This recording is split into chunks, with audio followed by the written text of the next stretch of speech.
Everyone, स्वागत है एक बार फिर से आप सबका आपके अपने यूट्यूब चैनल पाई केमिस्ट्री में।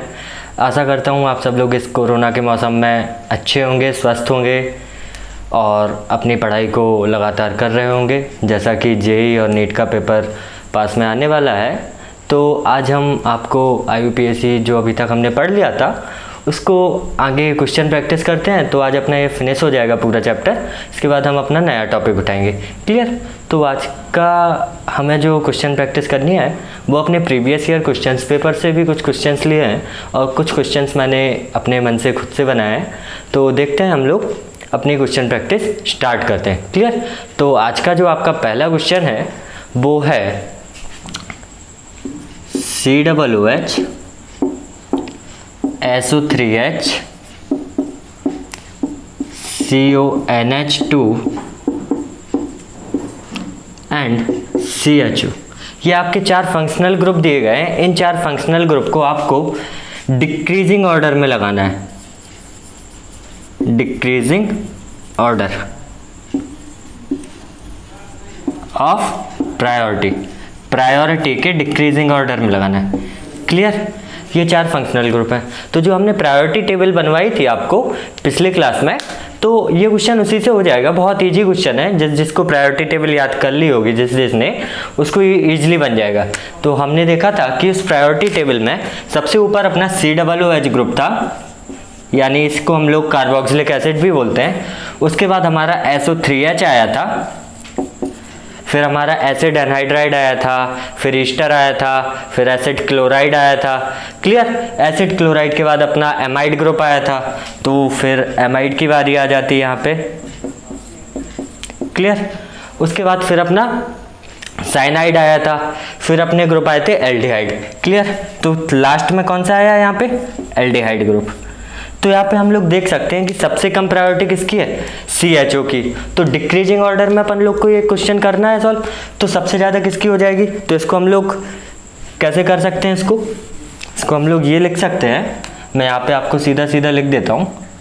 COOH की सबसे ज़्यादा, उसके बाद SO3H की और उसके बाद ये। तो ये आपका ऑर्डर हो गया है। क्लियर? सीधा सा क्वेश्चन था, 4 नंबर का ये क्वेश्चन आया था और ये क्वेश्चन AIEEE 2008 में आया था। क्लियर? बहुत ही सिंपल क्वेश्चन था एकदम। आपको 4 नंबर फ्री के दिए थे AIEEE ने। क्लियर? अब अपना दूसरा क्वेश्चन स्टार्ट करते हैं हम लोग।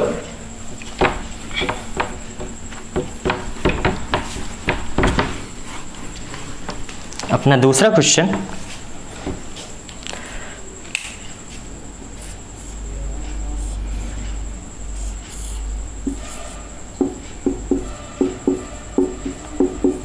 NHCHO।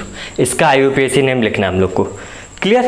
तो इसका आईयूपीएसी नेम लिखना है तो इसके लिए एक चीज़ आप लोग पहले नोट कर लीजिए। नोट करके एक साइड लिख लीजिए कि आपके जो भी बेंजीन रिंग होगी, बेंजीन रिंग से अगर आपका कोई फंक्शनल ग्रुप डायरेक्टली जुड़ा होगा, डायरेक्टली लाइक इस टाइप से आपका ग्रुप कोई जुड़ा होगा, COOH हुआ, CHO हुआ या ये OH, मतलब जो भी आपका डायरेक्टली सीधा आपकी बेंजीन रिंग से जुड़ा हुआ हो, उनका जो हम लोग आईयूपीएसी नोमेनक्लेचर करते हैं उनको हम बेंजीन डेरिवेटिव करके करते हैं। पहले बेंजीन लिखेंगे, फिर जो ग्रुप लिखा हुआ होगा उसके अकॉर्डिंग नाम लिख देंगे। जैसा हमने आपको पिछले लेक्चर में बताया था कि कुछ मतलब जब हम लोग कार्बन को उनके पेरेंट चेन में नहीं लेते हैं तो कार्बोक्सिलिक एसिड लिखते हैं। तो अगर हम इसका नाम लिखेंगे आईयूपीएसी नाम इस कंपाउंड का, तो इस कंपाउंड का नाम हो जाएगा बेंजीन कार्बोक्सिलिक एसिड। क्लियर? इस टाइप से। और अगर जब आपका कोई भी ग्रुप बेंजीन रिंग से डायरेक्टली ना जुड़कर इसको हम करते हैं भैया, डायरेक्टली ना जुड़कर साइड चेन से जुड़ा हुआ हो, लाइक यहाँ पे ये कुछ जुड़ा हुआ है, यहाँ पे कोई ग्रुप मान लो ये ग्रुप है, ठीक है, यहाँ से कोई जुड़ा हुआ है तो इसको हम लोग साइड चेन बोल देते हैं। जब साइड चेन से जुड़ा हुआ आता है तो उन सबको हम लोग फिनाइल डेरिवेटिव करके बोलते हैं। Phenyl derivative. क्लियर। तो अब हम अपना क्वेश्चन करते हैं, नोट कर लीजिए इनको, सब बहुत इंपॉर्टेंट पॉइंट है ये। काफ़ी क्वेश्चंस आते हैं जेईई में, तो भरमार होती है इन क्वेश्चंस की, बहुत अच्छे क्वेश्चंस आते हैं, इंपॉर्टेंट नोट था ये, कर लीजिए। तो अपना जो क्वेश्चन था वो था NaCH, क्लियर। NaCHO था, इसमें अपन को IUPAC नेम लिखना था। तो यहाँ पे देखेंगे ये नाइट्रोजन है, नाइट्रोजन से ये अपना बेंजीन रिंग जुड़ी हुई है। हमने बोला था कि अगर कोई ग्रुप साइड चेन में जुड़ा हुआ है, यहाँ पे साइड चेन में जुड़ा हुआ है ये ग्रुप, तो इसको हम फिनाइल के रूप में बोलते हैं, फिनाइल डेरिवेटिव मानते हैं। तो इसका हम लोग जो नाम लिखेंगे वो नाम होगा एन फिनाइल। एन फिनाइल क्यों बोला? क्योंकि ये फिनाइल ग्रुप नाइट्रोजन से जुड़ा हुआ है, तो एन फिनाइल। और यहाँ पे एक कार्बन है, केवल एक कार्बन है, एक कार्बन वाले को मीथेन बोलते हैं, क्लियर, मीथेन बोलते हैं। और एमाइड ग्रुप भी है, ये एमाइड ग्रुप भी है, तो इसका नाम क्या हो जाएगा? N phenyl methanamide, clear. Amide group कैसे हम आपको वो दिखा देते हैं भैया।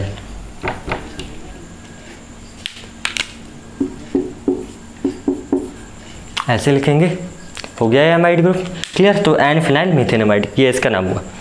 अगला क्वेश्चन आते हैं अब हम लोग।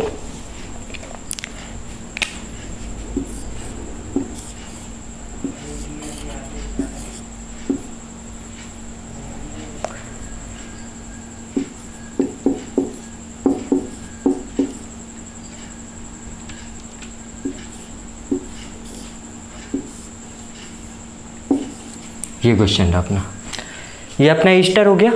अब ईस्टर में हमने पिछले लेक्चर में क्या पढ़ा था कि जो पार्ट ऑक्सीजन से अटैच होता है उसको हम लोग एल्काइल बोलते हैं, क्लियर। तो यहाँ पे आपको कौन सा पार्ट दिख रहा है जो ऑक्सीजन से अटैच है? ये वाला पार्ट दिख रहा है, क्लियर। तो इस वाले पार्ट को हम लोग क्या बोलेंगे? फिनाइल। क्या बोलेंगे? फिनाइल। तो इसका नाम क्या होगा? फिनाइल। एल्काइल एल्कानोइड बोलते थे, क्लियर। तो इसको हम लोग बोलेंगे फिनाइल।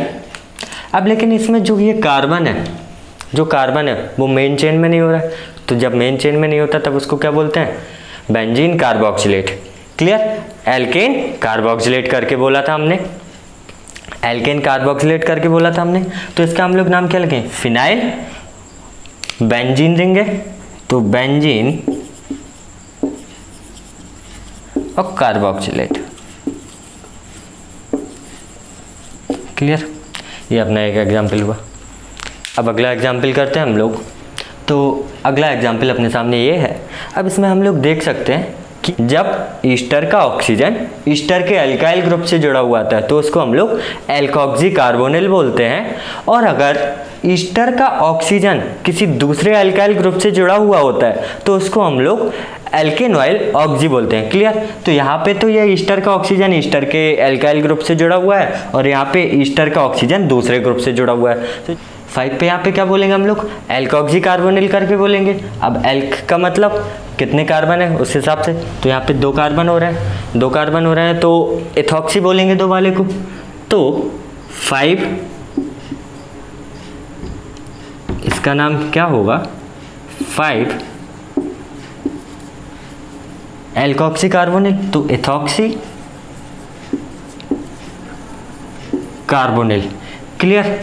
इस वाले को हम लोग क्या बोलेंगे? एल्केनॉइल ऑक्सी। तो 1 2 3 का हो रहा है, 3 की चेन हो रही है, तो इसके बाद क्या लिखेंगे? 2 प्रोपेनॉइल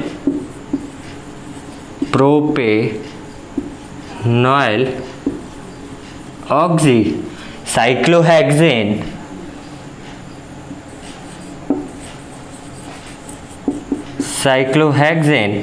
यहाँ पे 1 कंडीशन पे क्या लगा हुआ है आपका? Sulphonic acid. तो 1 सल्फोनिक और एसिड, क्लियर। ये आपका नाम हुआ।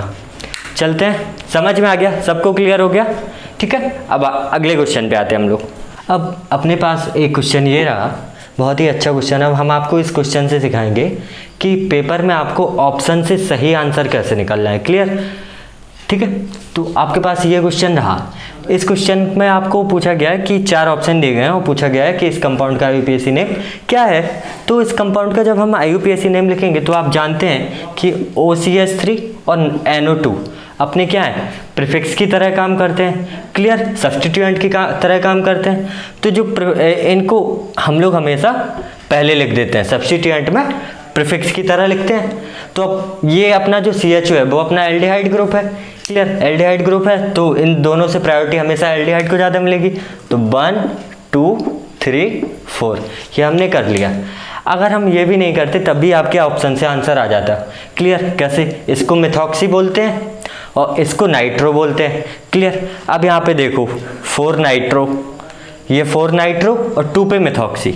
अब देखो आपको 2 पे मिथॉक्सी 4 नाइट्रो कहाँ दिख रहा है, ये दिख रहा है 2 मिथॉक्सी 4 नाइट्रो और बेंजीन देंगे तो बेंजल्डिहाइड।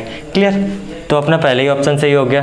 तो अपन यहाँ पे देख सकते हैं कि यहाँ पे ये एल्डिहाइड ग्रुप है तो इसको हमेशा इन दो नाइट्रो और मिथॉक्सी ग्रुप से प्रायोरिटी ज़्यादा दी जाएगी। अपन ये सारे ऑप्शन देखते हैं। क्लियर, अब आपको यहाँ पे कहीं दिख रहा है 4 नाइट्रो एनसेल्डिहाइड, 4 नाइट्रो दिख रहा है, यहाँ पे आपको एनसेल्डिहाइड दिख रहा है, नहीं दिख रहा है। क्लियर, अब यहाँ पे 3 पे मिथॉक्सी दिख रहा है, नहीं दिख रहा है। कि आपको कहीं पे यहाँ पे 3 पे मिथॉक्सी नहीं दिख रहा है। क्लियर, क्यों, क्योंकि प्रायोरिटी तो इसको हमेशा ज़्यादा दी गई है तो इसको अकॉर्डिंग ही नंबरिंग होगी। तो आपका ये ऑप्शन गलत हो गया, ये ऑप्शन गलत हो गया। अब यहाँ पे 2 फॉर्मल, अब 2 पे फॉर्मल इसको क्यों बोलेंगे जबकि इसको सबसे ज़्यादा प्रायोरिटी दी गई, तो ये ऑप्शन भी गलत। आपका ऑप्शन सही कौन सा हो गया, ए। पेपर में आपको 2 ऑप्शन तो गलत मिल ही जाएंगे। आप पेपर को ध्यान से देखेंगे, आपको 2 ऑप्शन सीधे सीधे गलत मिल जाएंगे तो आपका 50-50 का रेशियो हो जाएगा, 2 में से आपको एक सही आंसर निकालना है। क्लियर, ये ट्रिक थी कि आपको पहले 2 ऑप्शन गलत देखने, उसके बाद आपको आंसर अपने आप सही मिल जाएगा। क्लियर, क्लियर हो गया कॉन्सेप्ट। तो इसका नाम क्या होगा, 2 मिथॉक्सी 4 नाइट्रो बेंजल्डिहाइड। क्लियर, अगले क्वेश्चन पे आते हैं अब हम लोग। अपना अगला क्वेश्चन है CH3 CO CH CH3 CH3। Clear, ये क्वेश्चन है अपना अगला। तो यहाँ पे इस IUPAC नेम लिखते हैं इसका। तो प्रायोरिटी कहाँ से देंगे, जहाँ से आपका फंक्शनल ग्रुप पास में होगा। तो 1 2 3 एंड 4। तो इसका IUPAC नाम क्या हो गया, 3 मिथाइल। इसके बाद 4 कार्बन की चेन है तो 4 कार्बन वाले को ब्यूटेन और 2 पे कीटो ग्रुप लगा हुआ है तो इसको ओन बोलते हैं, ब्यूटेन 2 ओन। या इसको हम बोल सकते हैं 3 मिथाइल 2 ब्यूटेनॉन। क्लियर, ये इसका नाम हुआ। और ये क्वेश्चन आपका AIEEE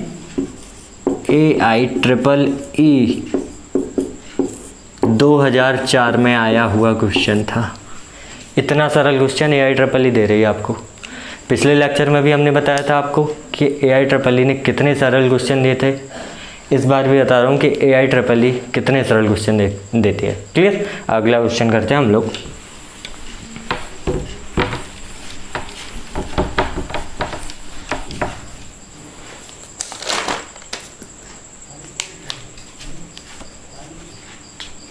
अगला क्वेश्चन है अपना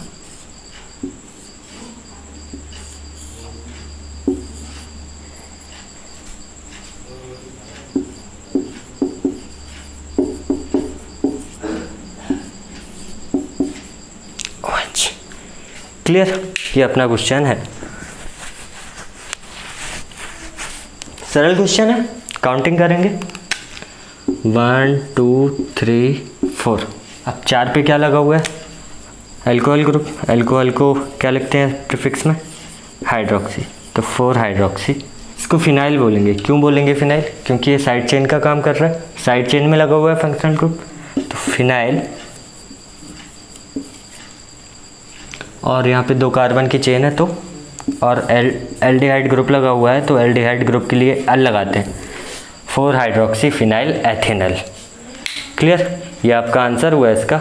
और ये क्वेश्चन आपका IIT JEE 2002 में आया था। अब सोचिए जेईई ने आपको कितना सरल क्वेश्चन दिया था। सोच सकते हैं, कभी आपने सोचा है जेईई आपको इतना सरल क्वेश्चन देगा? नहीं ना, लेकिन जेईई बहुत सरल क्वेश्चन देता है। क्लियर? बस आपकी सोच देखता है वो कि आप लोग कितना सोच पाते हैं। अगला क्वेश्चन, एक और क्वेश्चन है।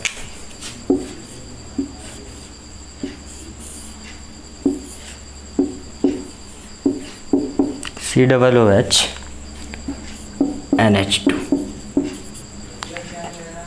आपका ये कंपाउंड है। अब हम लोग इसमें नंबरिंग करते हैं। यहाँ पे ये कार्बोक्सिलिक एसिड है, उस प्रायोरिटी सबसे ज़्यादा कार्बोक्सिलिक एसिड को, तो 1 2 एंड 3 पे ये क्या अमीनो ग्रुप लगा हुआ है आपका, तो इसको हम लोग क्या लिखेंगे? 3 अमीनो। क्लियर? बेंजोइक एसिड बोल सकते हैं हम लोग, बेंजोइक एसिड।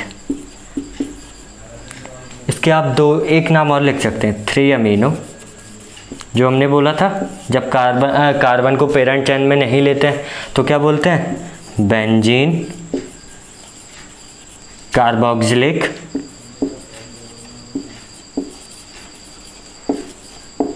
एसिड। क्लियर? दोनों नाम सही हैं, लेकिन ये क्वेश्चन जब IIT JEE ने दिया था, IIT JEE ने 2004 में दिया था, 2004 में दिया था, तब आपको कार्बोक्सिलिक एसिड वाला ऑप्शन नहीं दिया था, आपको ये बेंजोइक एसिड वाला ऑप्शन दिया गया था, इसलिए आपका उसके अकॉर्डिंग ये आंसर सही था। क्लियर? और अगर ये वाला ऑप्शन दिया जाता तो आपका आंसर ये सही होता। क्लियर? चलिए अगला क्वेश्चन करते हैं अब हम लोग। IIT JEE बहुत छोटे छोटे क्वेश्चन देती है, बस आपको देखती है कि आप कितने आगे तक सोच पाते हैं। आप लोग देख सकते हैं अभी तक हमने केवल एक टॉपिक पढ़ा है, एक टॉपिक से JEE इतने सरल क्वेश्चन दे रही है, आपको 4 नंबर का फ़ायदा हो रहा है। 4 नंबर में 400 रैंक गिर जाती है। क्लियर? समझ सकते हैं, 400 रैंक गिरती है 4 नंबर में, और 4 नंबर आपको कितने इंपॉर्टेंट होने वाले हैं इसका, इसलिए ध्यान दीजिए। बहुत अच्छे क्वेश्चन है यहाँ पे। एक और क्वेश्चन है आपके सामने,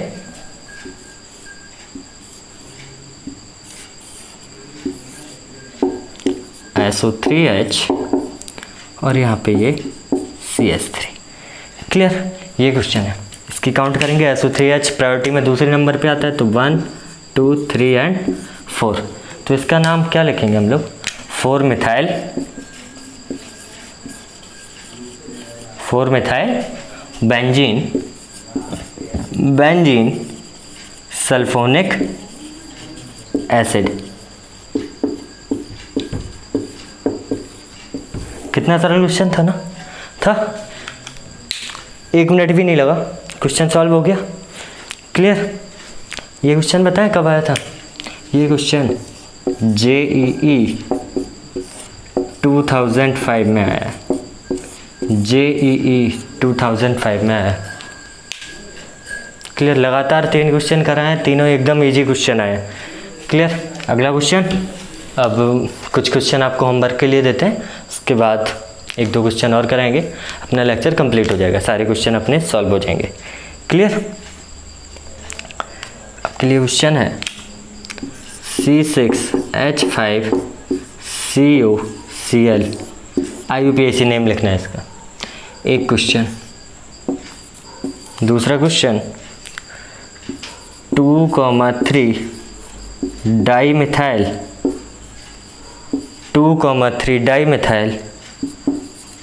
2-ब्यूटीन, इसका आपको स्ट्रक्चर बनाना है। अगला क्वेश्चन 4-हाइड्रोक्सी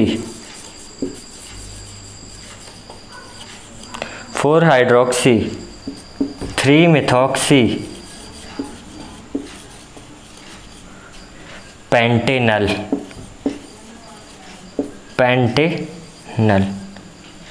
ये 3 क्वेश्चन आपके सामने। एक और क्वेश्चन लिखते हैं हम, चौथा क्वेश्चन है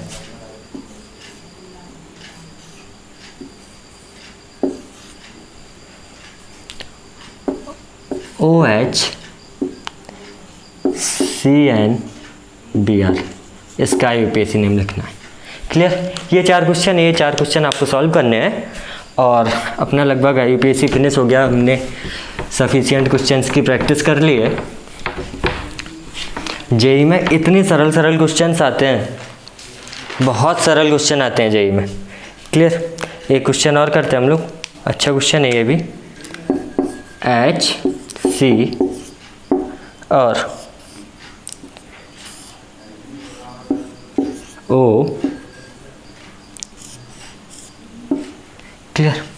ये क्वेश्चन है, इसका यूपीएससी नेम लिखना है हम लोग को।